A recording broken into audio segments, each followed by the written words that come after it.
미나상 곤방와 K짱 데스. 여러분 안녕하세요. 저는 K짱입니다. 오늘 여러분들께 최초로 공개하게 되는 검은밤 제작 영상을 라이브로 보고 계시는데요. 이 영상은 라이브를 시청하시는 분들만 보실 수 있습니다. 그리고 지금부터 여러분들이 보실 장면들은 편집된 영상으로 나갈 겁니다. 그러니까 여러분들께서 K짱 구독하고 알림 설정 해놓으시면 이런 다채로운 영상들을 라이브로 보실 수 있으니까 구독과 좋아요 그리고 힘나는 댓글 달아주시면 제가 컨텐츠를 제작하는 데 있어서 굉장히 큰 힘이 됩니다. 자, 그러면 최초로 공개하는 K짱의 검은 밤, 지금부터 여러분들을 검은 밤의 세계 속으로 초대합니다.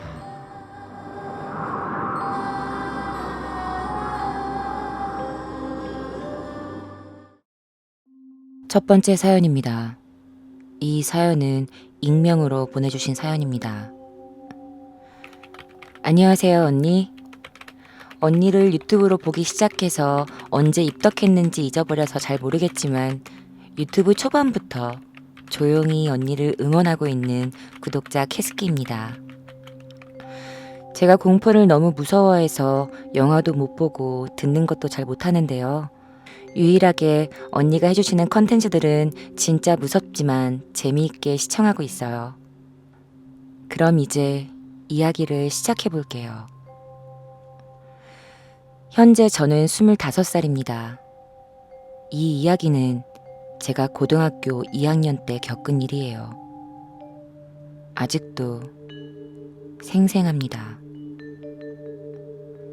7년 전 어느 날 아침 9시 30분경쯤 새벽 6시에 맞춰둔 알람이 제대로 울렸다면 저는 아마 그 사건의 최초 목격자가 될 수 있었을 거예요. 이날 아침은 정말 모든 게 의문이었어요. 아마 기말고사 전이었을 거예요. 저는 공부를 하기 위해 토요일 날 학교로 갈 생각이었어요. 그것도 1등으로요. 저희 학교는 자습실이 따로 있었어요. 독서실 책상이 비치된 곳으로 50석 교실 하나, 30석 교실 하나, 각 학년층에 있었어요. 학교는 학생들을 위해 항시 문을 열어두었고 각 반을 제외한 자습실은 자유롭게 출입이 가능했죠. 금요일 밤, 저는 누구보다 학교에 빨리 가서 공부를 하고 싶었어요. 그래서 새벽 5시 40분, 새벽 5시 50분, 그리고 6시 이렇게 3개의 알람을 맞춰뒀습니다. 학교와 저희 집은 도보로 10분 거리라 씻고 도착하면 한 6시 40분쯤 되리라 하고 생각하고 잠이 들었어요. 교문이 열려있지 않으면 아예 교문을 넘을 생각이었어요. 정말 진지하게 말이에요. 그렇게 잠이 들고 아침. 눈을 떴는데 창문 밖으로 비치는 햇살이 너무 눈부신 거예요. 저는 놀란 마음에 벌떡 일어나 시계를 확인했어요. 아침 9시 30분. 내가 알람 소리도 못 들었나? 그냥 그렇게 자버렸나? 아니면 내가 무의식 중에 꺼버렸나? 하고 생각했죠. 그래서 당장 핸드폰 홈키를 누르는데 전원이 꺼져 있는 거예요. 밤사이 내가 뒤척이다가 충전기가 빠졌나? 하고 생각을 했고 전원을 켰습니다. 그런데 배터리가 80% 이상 남아있는 채로 꺼져 있던 거예요. 물론 자다가 뭔가가 잘못 눌려 꺼졌을 수도 있어요.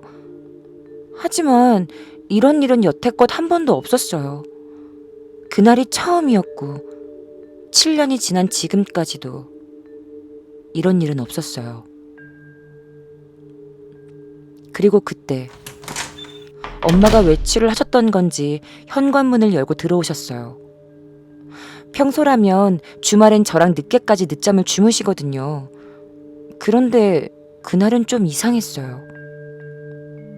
평소 엄마답지 않은 모습에 전 물었어요. 엄마, 아침부터 어딜 다녀왔어요? 엄마는 그냥 학교 근처에 볼 일 있다가 하시고는 별 말씀이 없으셨어요. 저도 그렇게 캐묻는 스타일이 아니라서 그래? 하고 넘겼어요. 그리고 엄마가 바로 하시는 말씀이 맞다. 너희 학교 전체 소독한다더라? 그러니까 오늘은 학교 가지 말고 그냥 집에서 공부해.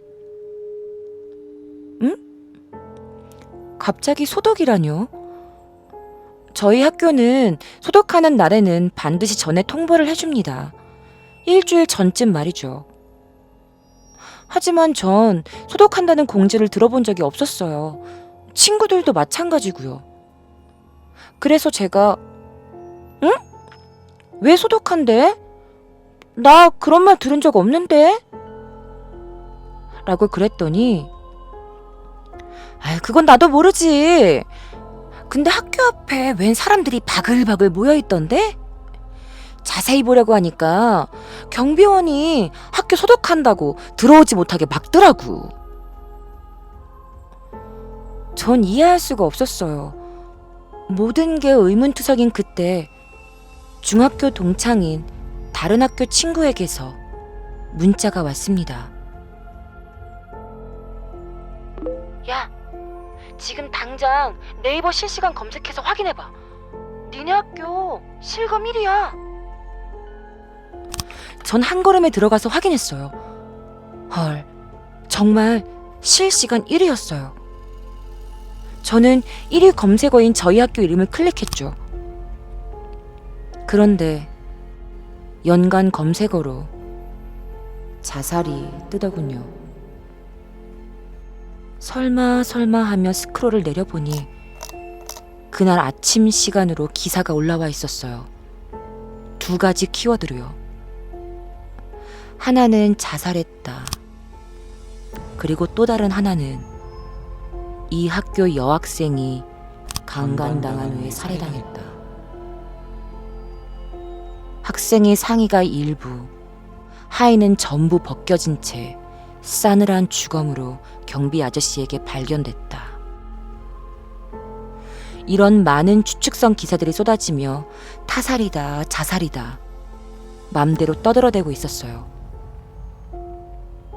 어떤 기사는 강간이 기정사실화되어 있더군요.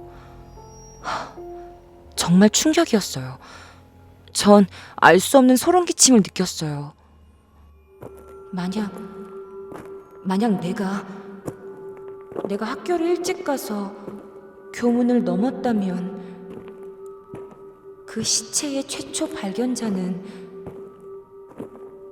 내가 아니었을까? 하고 말이죠. 1시간쯤 뒤, 언제 그랬냐는 듯 저희 학교 이름은 빠르게 실검에서 사라지고 있었어요. 기사들도 하나 둘씩 삭제되고 있었죠. 맞아요. 나중에 알고 보니 학교 자체에서 이 사건을 덮기 위해 안간힘을 쓰고 있었던 거예요. 추모조차 하지 않았어요. 그래도 학교 내에선 학생을 위해 추모를 하거나 묵념을 해야 하는 게 아니냐는 다른 선생님들의 목소리도 나왔다고 했지만 곧바로 묵살당했다고 합니다. 추가로 저희 학교에 대해 조금 더 말씀드리자면 이곳은 제가 입학하기 전부터 명문고라는 소문이 자자했어요. 매년 서울대를 4명 이상 배출했다고 하죠. 실제로 대학 진학률의 수준이 높았어요.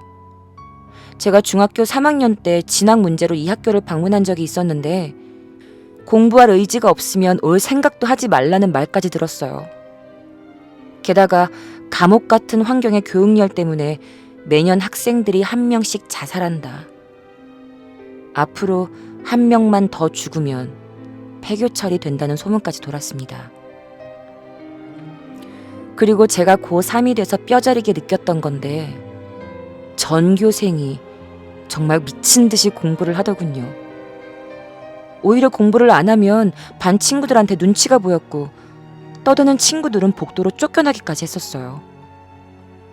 반에는 웃음소리보다 침묵이 훨씬 많았고 그 침묵에 저희는 익숙했어요.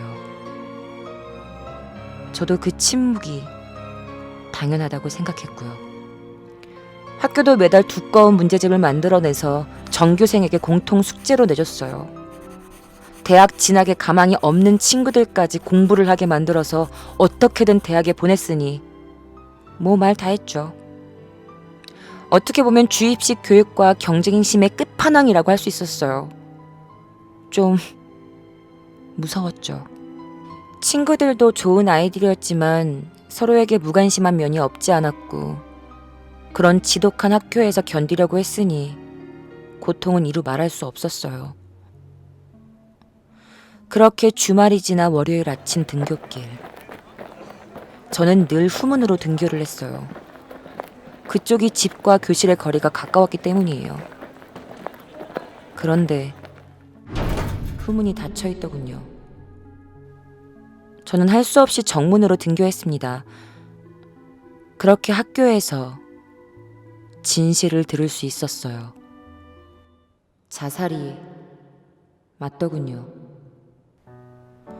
그 여학생은 3학년으로 저의 교실 바로 위층 반의 언니였어요.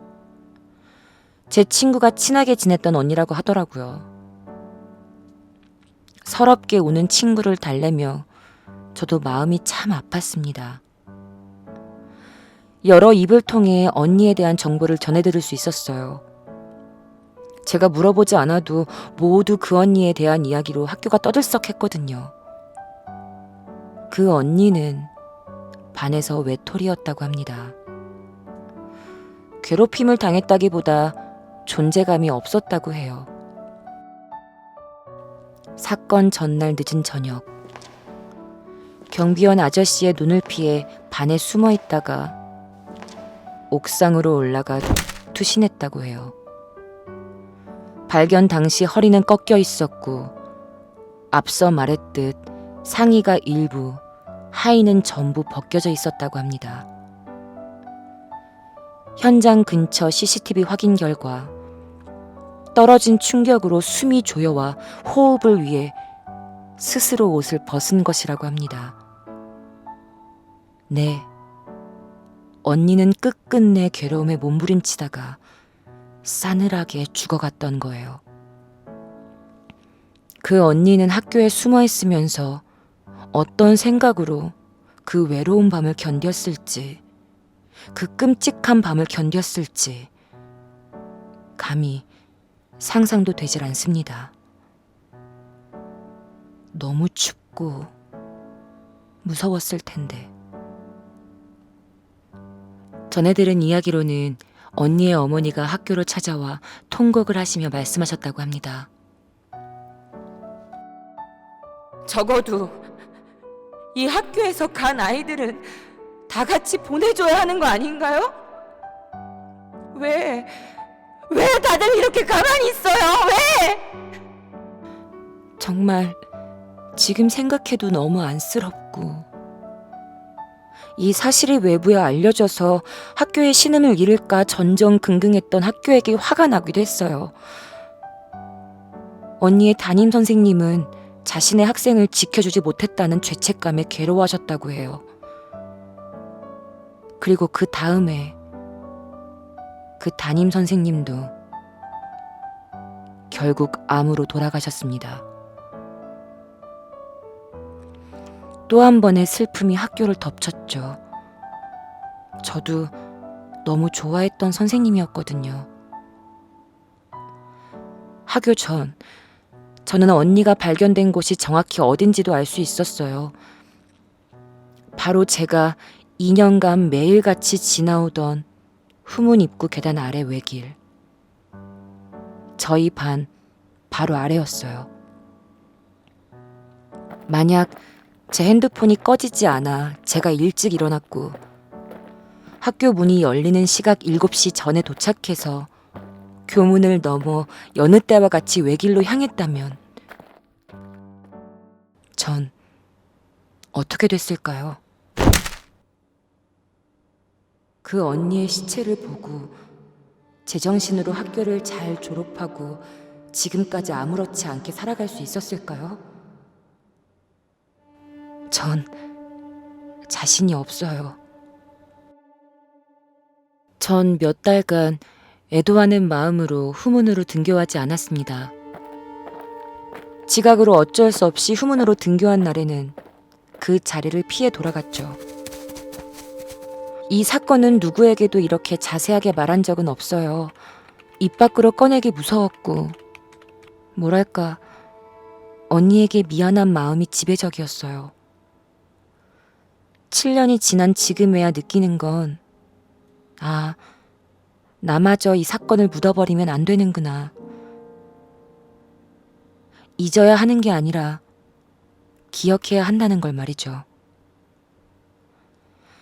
사건 이후 전 언니의 몫만큼 열심히 살자 다짐했습니다. 비록 현실에 사람에 치여 잊고 지냈지만 다시 그날의 약속이 떠오르네요. 지금의 제가 죽기 전에 언니를 만난다면 그저 한번 꼭 안아주고 싶습니다. 고생 많았다고, 잘 견뎠다고, 기운 같은 거 내지 않아도 되니까 다 내려놓고 숨 한 번 크게 쉬어보자고, 내일이 보이지 않아도 그냥 다 괜찮다고, 그렇게 말하면서 언니를 안아주고 싶어요. 마지막으로 의문투성이인 아침을 설명할 길이 한 가지가 있습니다. 저희 외할머니가 정정하셨을 때 장군신을 모시는 일을 하셨거든요. 그 장군신이 저희 엄마 뒤에서 떡하니 버티고 서서 지켜주고 있다고 하셨어요. 그래서 어쩌면 딸인 저도 보호해 주신 건 아닐까라고 생각을 해봤습니다. 핸드폰의 전원을 끄고 엄마를 일찍 깨워 학교 근처로 외출하게 하고 최대한 학교와 거리를 두게 하려는 장군신의 힘이 아니었을까요? 전 아직도 그렇게 믿고 있어요.